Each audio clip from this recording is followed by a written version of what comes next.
చాలా మందికి ఏంటంటే లైఫ్ అంటే ఇది, లైఫ్ అంటే ఇలా ఉండాలి, లైఫ్ అంటేనే ఇంత అని చెప్పేసి కొన్ని కొలతలు, కొన్ని ఎక్స్పెక్టేషన్స్ ఉంటాయి అనమాట. అంటే అసలు లైఫ్ అంటే ఏంటి? పొద్దున్నే లేవాలి, ఏదో పని చేయాలి, నెలాఖరుకు వచ్చే జీతం కోసం ఎదురు చూడాలి, లేదా నలుగురిలో పేరు కోసం పాకులాడాలి. ఇదే నా జీవితం. ఈ రోజుల్లో మనందరినీ పట్టి పీడిస్తున్న అతి పెద్ద సమస్య ఒకటి ఉంది. అదేంటో తెలుసా?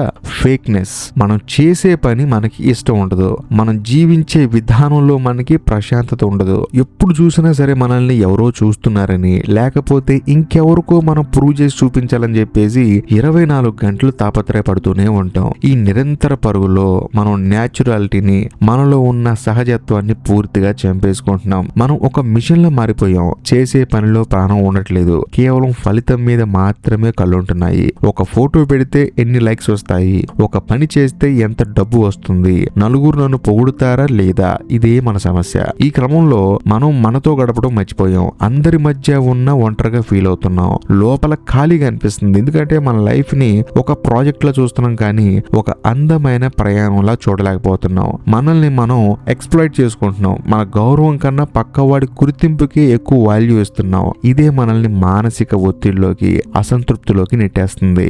ఎందుకు మనకి ఈ ఫీలింగ్ వస్తుంది? ఎందుకు మన పని మనకు భారంగా అనిపిస్తుంది? దీనికి కారణం మన ఆలోచన విధానం. మనం జీవితాన్ని ముక్కలుగా విభజించేసాము. అది ఆఫీస్ పని, ఇది పర్సనల్ లైఫ్, ఇది స్పిరిచువాలిటీ అని చెప్పేసి ఇలా విభజించడం వల్లే ఈ కన్ఫ్యూజన్ మొదలవుతుంది. నిజానికి ఆధ్యాత్మికత అంటే ఎక్కడో హిమాలయాల్లో ఉండేది కాదు. నువ్వు చేసే ప్రతి పనిలోనూ అది ఉండాలి. మనం చేసే పనిని కేవలం డబ్బు కోసం చేసే సాధనంగా చూస్తున్నాం తప్ప మనల్ని మనం ఉద్ధరించుకునే మార్గం చూడట్లేదు. ఇంకా రెండో కారణం మన అంతరాత్మని మనం విస్మరించటం. బయట ప్రపంచం చేసే గోలలో మన లోపల నుంచి వినిపించే చిన్న గొంతుకని అణిచివేస్తున్నాం. మన రియాలిటీ వేరు, మన ట్రూత్ వేరు. ప్రపంచం చెప్పే నీతులు, సోషల్ మీడియాలో చూపించే రంగులు లోక మనల్ని తప్పుతో పట్టిస్తున్నాయి. మనకి ఏది కావాలో తెలియక పక్కవాడికి ఏది ఉందో అదే మనకు కావాలనుకుంటున్నాం. ఈ కంపారిజన్ అనే వైరస్ మన లోపల నుంచి తినేస్తుంది. ఫలితం మీద అతిగా ఆశ ఉండటం వల్ల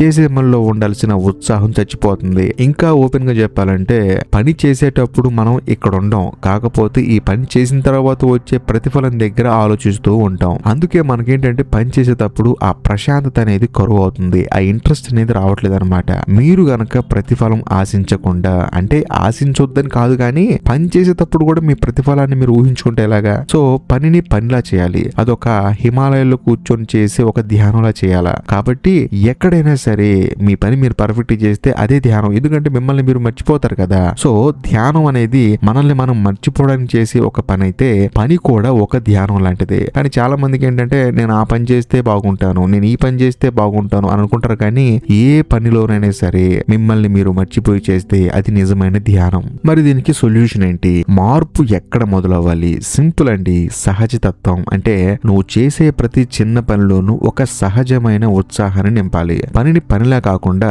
ఒక ధ్యానంలా మార్చుకో. ధ్యానం అంటే కళ్ళు మూసుకొని కూర్చోవడం మాత్రమే కాదు, నువ్వు చేస్తున్న పనిలో పూర్తిగా నిమగ్నమైపోవడం. అప్పుడు నీకు ఫలితం మీద అటెన్షన్ ఉండదు. ఆ ప్రాసెస్ లోనే ఒక కిక్ ఉంటుంది. పని చేసేటప్పుడే నువ్వు ఎంతో ఆనందంగా ఉంటుంది. గుర్తుంచుకోండి, మీ పని మీకే ఒక ముగింపు కావాలి. అంటే ఒక పెయింటింగ్ వేస్తున్నావంటే అది పూర్తయ్యాక వచ్చే పొగడతల కోసం కాదు, ఆ పెయింటింగ్ వేస్తున్నంతసేపు నువ్వు పొందే ఆనందం కోసమే చేయాలి. నీ లైఫ్ కి నువ్వే బాసువి. ఎవరికో ఏదో నిరూపించుకోవాల్సిన అవసరం లేదు. నీ అంతరాత్మకి నువ్వు సమాధానం చెప్పుకుంటే చాలు.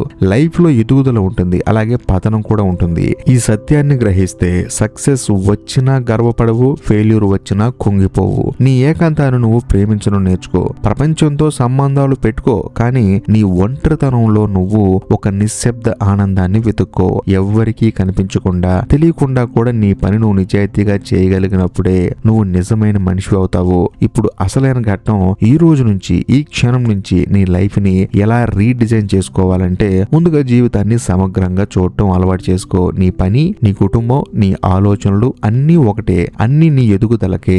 ఒక పని చేస్తున్నప్పుడు నేను ఎందుకు చేస్తున్నాను అని ప్రశ్నించుకో. అది కేవలం డబ్బు కోసం అయితే అందులో జీవం ఉండదు. కానీ అది నీ ఎదుగుదల కోసం, నీ తృప్తి కోసం అయితే అందులో ఒక అద్భుతమైన ఎనర్జీ ఉంటుంది. ఎప్పుడు ఎనర్జీగా ఉండటం అనేది ఒక ఆర్ట్ అన్నమాట. అది బయట వస్తువుల నుంచి రాదు, నీ లోపల నుంచే రావాలి. నువ్వు చేసే ప్రతి పనిలోనూ ఒక హెల్తీ ఇండిఫరెన్స్ ని పెంచుకో. అంటే పని మీద ప్రేమ ఉండాలి కానీ ఫలితం మీద వ్యామోహం ఉండకూడదు. అంటే ఫలితం ఆశించటం వేరు, ఫలితం మీద వ్యామోహం పెట్టుకోవడం వేరు. ఇప్పుడు చాలా మంది ఉంటారు, ఏం చేస్తారంటే ఒక రోజు మొత్తం కష్టపడి ఒక సంవత్సరానికి వచ్చేంత ప్రతిఫలాన్ని ఆశిస్తారు. దాన్ని వ్యామోహం అంటారు. సో నేనేమంటానంటే పని చేయి, ప్రతిఫలాన్ని కూడా ఆశించు, కానీ నువ్వు ఎంత పని చేసావు, ఎంత చిత్తశుద్ధితో పని చేస్తున్నావు, నిజంగా నువ్వు ఆశిస్తున్న ప్రతిఫలం ఏదైతే ఉందో దానికి తగ్గ పని నువ్వు చేసావా లేదా అది కూడా చూసుకోవాలి కదా. అలా కాకుండా నేను కొంతసేపు కష్టపడతాను కానీ రోజు మొత్తం కష్టపడినంత ప్రతిఫలాన్ని నేను ఆశిస్తానంటే అది ఎంతవరకు కరెక్ట్ చెప్పండి. సో అక్కడే మనిషి జీవితం అనేది సగం దుర్భరం అయిపోతుంది. అంటే తను చేసేది తక్కువ, ఆశించేది ఎక్కువ. ఆ రెండింటి మధ్య గ్యాప్ తెలుసుకోకుండా ఎక్కువ ఆశించి దేవుణ్ణి తిట్టడం, ఆ తర్వాత చుట్టూ ఉన్న వాళ్ళని చూసి తాను కుళ్ళు పడటం, అసూయ పడటం. అంటే వాడు చూడు ఎంత బాగా హ్యాపీగా ఉన్నాడో నేను ఉండలేకపోయానని చెప్పేసి తనని తాను నిందించుకోవడం, అవతల వాడిని చూసి కుళ్ళుకోవడం, వాడిని శత్రువు అనుకోవడం, చివరికి దేవుడిని కూడా నిందిస్తాడు. సో నేనేమంటున్నానంటే ఒకడు సక్సెస్ అయ్యాడు అంటే వాడు ఎంత కష్టపడితే అయ్యాడు అనేది కూడా ఉంటుంది కదా. ఒకటి వాడికి అదృష్టం ఉండొచ్చు, భగవంతుడు సహకరించవచ్చు, లేకపోతే వాడు చుట్టూ ఉన్న వాళ్ళు కూడా వాడికి సహకరించి ఉండవచ్చు. ఇవన్నీ కలిస్తేనే వాడి సక్సెస్. సో మనకు కూడా మనం ఎంత కష్టపడుతున్నాం, మనకి ఎంతమంది సహకరించారు, మనకి భగవంతుడి అనుగ్రహం ఉందా లేదా అనేది కూడా మనం చూసుకోవాలి కదా. సో నేను చెప్పొచ్చేది ఏంటంటే మీరు చేసే ప్రతి పనిని అవతల వాడి పనితో కంపేర్ చేసుకోకండి.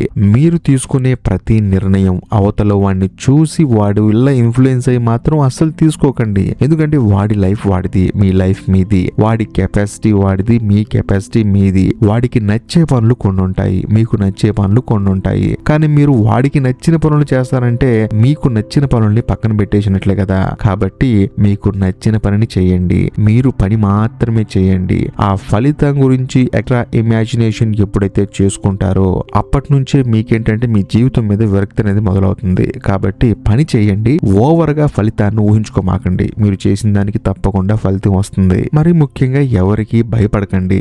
ఎవరినో మెప్పించడానికి మీకు ఇష్టం లేని పనులు మాత్రం అస్సలు చేయమాకండి. మీ ఒరిజినాలిటీనే మీ బలం. నీ ఆలోచనల్లో నువ్వు ఎంత స్వేచ్ఛగా ఉన్నావో అదే నీ అసలైన విముక్తి. ఈ నిమిషం నుంచి నీ ప్రతి కదలికలోనూ ఒక స్వేచ్ఛ ఉండాలి. తింటున్నా, నడుస్తున్నా, మాట్లాడుతున్నా అందులో నువ్వు మాత్రమే ఉండాలి. ఇంకొకటిని చూసి కాపీ కొట్టకూడదు, వాడి వల్ల నువ్వు ఇన్ఫ్లుయెన్స్ అవ్వకూడదు. సో ఎందుకంటే నువ్వు నీ పనిని ఎంజాయ్ చేయడమే ముఖ్యం. కాబట్టి అప్పుడు ఈ జీవితం ఒక భారం కాకుండా ఒక అద్భుతమైన వేడుకలా మారుతుంది. అలా కాకుండా నువ్వు ఇంకొకరిని కాపీ కొట్టావనుకో నీలో ఉన్న ఒరిజినాలిటీని నీ చేతులతో నువ్వు చంపేసుకున్నట్లే కదా. సో అది మెయిన్ పాయింట్. కాబట్టి ఎవరిని చూసి ఇన్ఫ్లుయెన్స్ అవ్వమాకు. అందులోనూ అది నీకు ఉపయోగపడుతుంది అన్నప్పుడు మారటం వేరు, నీకు ఉపయోగం లేకపోయినా 10 మందికి నచ్చుతుంది కాబట్టి నువ్వు అలా ఉండటం వేరు. ఎందుకంటే చాలా మంది మారుతున్న ఫ్యాషన్ కి తగ్గట్లుగా బట్టలు వేసుకుంటూ ఉంటారు, మనం చూస్తూనే ఉంటాం. నిజం చెప్పాలంటే కొంతమందికి నచ్చకపోయినా సరే ఆ బట్టలు వేసుకుని మరీ తిరుగుతూ ఉంటారు, ఎందుకంటే ఇప్పుడు ఫ్యాషన్ కాబట్టి అని చెప్పేసి అంటారు. కానీ కొంతమంది చూడండి వాళ్ళకి నచ్చిన బట్టలు మాత్రం వేసుకుంటారు, ఎందుకంటే అందులో ఉండే ఆ కంఫర్ట్ అనేది వాళ్ళకి చాలా ముఖ్యం. సో దీన్ని బట్టి నేను చెప్పొచ్చేది ఏంటంటే నువ్వు కంఫర్ట్ గా ఉండాలి, అంతేగాని ట్రెండ్ మారింది ఇప్పుడు అందరు ఇలాగే ఉంటున్నారు నేను కూడా చచ్చినట్టు అలాగే ఉండాలని చెప్పేసి అనుకోవటం అది మన మూర్ఖత్వం. కాబట్టి మార్పు నీ చేతుల్లోనే ఉంది. ఇప్పుడే ఈ క్షణమే ఆ నిర్ణయం తీసుకో, ప్రశాంతంగా ఉండు. ఈ వీడియో కనుక మీకు నచ్చినట్లయితే ఖచ్చితంగా లైక్ చేయండి, షేర్ చేయండి, కామెంట్ చేయండి. అంతేకాకుండా ఈ వీడియో ఎండ్ కార్డ్ సెక్షన్ లో మీకోసం ఇంకొక 2 అద్భుతమైన వీడియోస్ పిన్ చేసి పెట్టాను, వాటిని కూడా చూడండి. ఇంకా లాస్ట్ అండ్ ఫైనల్ గా నేను మీకు చెప్పొచ్చేది ఏంటంటే ఇప్పటికీ మీరు మన ఛానల్ ని సబ్స్క్రైబ్ చేసుకోకపోతే దయచేసి సబ్స్క్రైబ్ చేసి బెల్ ఐకాన్ ప్రెస్ చేయండి. బాయ్.